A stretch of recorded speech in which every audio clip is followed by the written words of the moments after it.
1 second. That is all that stood between 247 passengers and a fiery death at 30,000 feet. A single moment of clarity in the chaos. A decision made in the blink of an eye that turned a certain disaster into a miracle no one could explain. This is the story of Flight 743, the day death came knocking, and the pilot who slammed the door in its face. Before we dive in, what time are you listening? Where are you from? Drop a comment below and tell me. And please like and subscribe for more videos like this. Captain David Torres woke up at 4 in the morning with a knot in his stomach. He could not explain it. 22 years of flying, thousands of hours in the cockpit, and he had never felt this kind of unease before a shift. His wife Sarah was still asleep when he kissed her forehead and whispered goodbye. Their daughter Emily had left a drawing on the kitchen counter. A plane with hearts around it and the words, "Best Daddy Ever," in crayon. He folded it carefully and tucked it into his uniform pocket. The drive to the airport was quiet. Too quiet.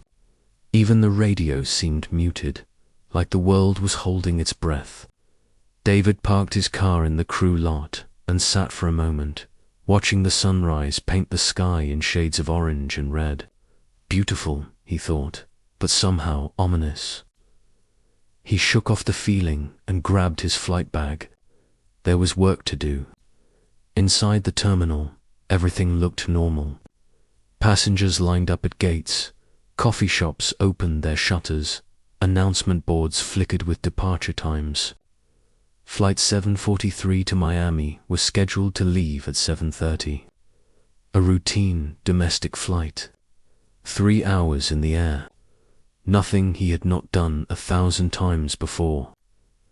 His co-pilot, James Chen, met him at the gate with a smile and a nod. James was young, eager, sharp as they come. This was his second year with the airline, and he treated every flight like it was his first. David liked that about him. No complacency. No shortcuts. They walked together through the jetway, their shoes clicking on the metal floor. The aircraft was a Boeing 737, reliable, well-maintained. David had flown this exact plane a dozen times. He knew its quirks, its sounds, the way it handled turbulence. He ran through the pre-flight checklist with the same precision he always did. Fuel levels, hydraulics, flight controls. Everything checked out. Perfect, too perfect, maybe. That knot in his stomach tightened. The passengers began boarding. Families with children, business travelers with laptops, an elderly couple holding hands, a young woman clutching a book. 247 souls, each with their own story, their own reasons for being on this plane. David watched them from the cockpit doorway, greeting a few with a smile. He always did this. It reminded him why he did what he did. These were not just numbers. They were people, lives. The cabin crew finished their safety demonstration. The gate agent closed the door. James ran through the final checks while David contacted the tower for clearance. The tower came back with approval. Runway 24 left, cleared for takeoff. David pushed the throttle forward and the engines roared to life. The plane rolled down the taxiway, gaining speed, the ground blurring beneath them. And then lift off, smooth, clean. The nose tilted skyward and the wheels left the tarmac. Flight 743 was airborne. For the first 20 minutes, everything was textbook. The plane climbed to its cruising altitude of 35,000 feet. The morning sun streamed through the cockpit windows. James made a joke about the breakfast burrito he had eaten and immediately regretted. David laughed. The tension in his chest eased just a little. Maybe it was nothing. Maybe he was just tired. Then the warning light blinked on. Engine number 2. Low oil pressure. David's eyes snapped to the gauge. The needle was dropping. Fast. Too fast. He exchanged a look with James. This was not good, but it was manageable. Planes were designed to fly on one engine if needed. They had trained for this. David radioed the tower, reported the issue, requested permission to descend and return to the airport. The tower acknowledged, but before he could begin the descent, a second light flashed. Engine number 1. Fire warning. David's blood went cold. One engine failing was a problem. To engines in crisis at the same time was a nightmare. He reached for the fire suppression system, his hands moving on instinct, muscle memory taking over. James was already pulling up the emergency procedures manual, his voice calm but urgent as he read through the steps. Discharge the fire bottle. Shut down fuel flow. Prepare for single-engine operation. But then came the sound. A grinding, metallic screech that echoed through the airframe like nails on a chalkboard. The plane shuddered. The instruments went haywire. Altitude dropping. Airspeed fluctuating. Hydraulic pressure falling. David grabbed the yoke and pulled, trying to level the aircraft, but it felt wrong, sluggish, unresponsive. The controls were not responding the way they should. In the cabin, passengers began to scream. Oxygen masks dropped from the overhead compartments. Flight attendants struggled to keep calm, their training kicking in even as fear flashed in their eyes. The plane was falling, not diving, but sinking, like a stone dropped into water. David's mind raced. He ran through every scenario, every procedure he had ever learned. Restart the engines. No response. Switch to backup systems. Nothing. The plane was losing altitude at 500 feet per minute. They had maybe 3 minutes before they hit the ground. James looked at him, pale, waiting for orders. David closed his eyes for half a second. He thought of Sarah, of Emily, of the drawing in his pocket, and then he opened his eyes and made a decision. He stopped trying to restart the engines. Instead, he focused on the one thing he could control. The glide. A plane, even without engines, is not a rock. It is a glider.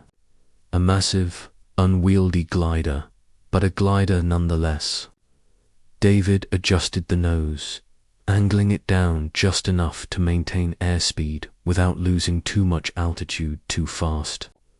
He needed to stretch every second, every foot of air beneath them. James caught on immediately. He started calculating. Distance to the nearest runway. Glide ratio. Wind speed. They were 30 miles from the airport. At their current rate of descent, they would not make it. Not even close. But there was something else. A stretch of highway, long, straight, empty at this hour. It was insane. It was impossible. But it was their only shot. David banked the plane, turning toward the highway. The controls fought him every inch of the way. The plane groaned and shuddered, metal straining against forces it was never meant to endure. Alarms screamed in the cockpit. Red lights flashed everywhere. The ground rushed up to meet them. 2,000 feet. 1,500. 1,000. David could see cars on the highway now. Tiny dots moving like ants. He keyed the radio. Mayday, Mayday. Flight 743, attempting emergency landing on Highway 87. Clear the road. Clear the road. He did not know if anyone heard him. He did not have time to care. 500 feet. The plane was shaking so hard he could barely see the instruments. James was gripping his seat, his knuckles white, but he was still calling out numbers. Airspeed 140. Altitude 300. 200. David pulled the nose up, just a fraction, bleeding off speed. The highway filled the windscreen. He could see the white lines. The asphalt. A truck swerving off the road. 100 feet. 50. The wheels touched down. The impact was brutal. The plane bounced, slammed back down, skidded sideways. Metal screamed. Sparks flew. The right wing clipped a light pole and tore away with a deafening crack. The fuselage spun, tires disintegrating, debris scattering across the highway. David fought the controls with everything he had, trying to keep the nose straight, trying to keep them from flipping. And then, finally, impossibly, the plane stopped. Silence. For a moment, no one moved. No one breathed. And then the cabin erupted. Screams, sobs, shouts of relief. People unbuckling, grabbing each other, crying, laughing, unable to believe they were still alive. David sat frozen in his seat, his hands still gripping the yoke. James turned to him, his face wet with tears. "We did it," he whispered. "We actually did it." Emergency crews arrived within minutes. Fire trucks, ambulances, police blocking off the highway. The passengers evacuated down the emergency slides, stumbling onto the asphalt in shock. A few were injured, broken bones, cuts and bruises, but every single person walked away. 247 passengers, 6 crew members, not one fatality. The investigators arrived the next day. They sifted through the wreckage, pieced together the sequence of events. What they found stunned them.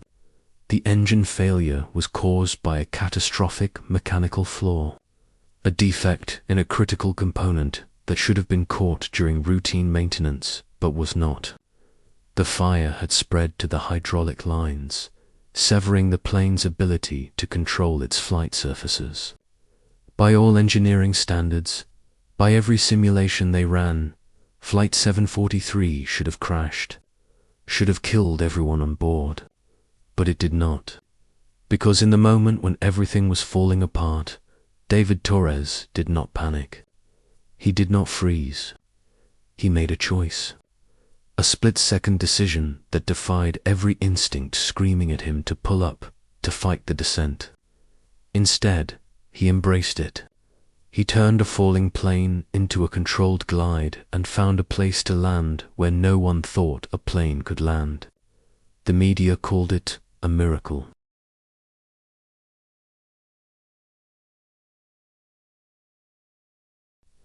The passengers called David a hero.